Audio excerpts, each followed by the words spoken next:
ചിലപ്പം ഇതായിരിക്കട്ടെ നമ്മുടെ പ്രശ്നം. ഈ ഡീസൻസി കൊണ്ടായിരിക്കാം ആരും നമ്മുടെ മൈൻഡ് ചെയ്യാതിരിക്കണേ. നമ്മൾ ഇതിലൊന്നും കച്ചറ ഉണ്ടാക്കുന്നില്ല. നമ്മൾ നോർത്ത് ഇന്ത്യക്കാരൊക്കെ പറയേണ്ട ഒരു ഹോണ് പോലും, സത്യം ഒരു ഹോണ് പോലും നമ്മൾ ആരും ഇവിടെ അടിച്ചിട്ടില്ല കേട്ടോ. ഇത്ര നേരം 45 മിനിറ്റായി നമ്മളിവിടെ ബ്ലോക്കിൽ നിൽക്കുന്നു.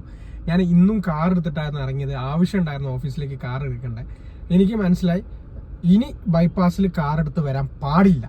നിങ്ങൾക്ക് ആർക്കെങ്കിലും ഈ 2 മാസമാണെന്ന് വിചാരിക്കുന്നു, സ്കൂൾ പൂട്ടിയിട്ടാണ് ഈ തിരക്കെന്നാണ് ഞാൻ അണ്ടർസ്റ്റാൻഡ് ചെയ്യണത്.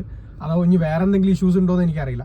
ഇനി ഒരിക്കലും കാർ എടുത്ത് ഇതിലെ പോകരുതെന്നാണ് എൻ്റെ ഒരു സജഷൻ ഉള്ളത്. ഇനി അപ്പുറത്ത് ടോൾ കൊടുത്തിട്ട് ബ്ലോക്കിൽ നിൽക്കണം, അത് വേറൊരു രസം.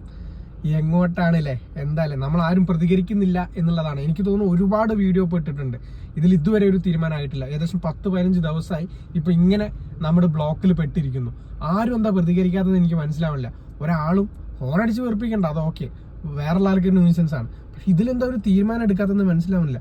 ഇവിടെയുള്ള പോലീസുകാരും അതോറിറ്റീസും ഉണ്ട്. എല്ലാവരും ഇലക്ഷൻ്റെ വയത്തിലായിരിക്കുമല്ലേ, എനിക്കറിയില്ല. ഇലക്ഷൻ കഴിഞ്ഞ് പുതിയ ആൾക്കാരൊക്കെ വരട്ടെ, ഒന്നും ശരിയാവുന്ന കാണാനില്ല എന്തായാലും.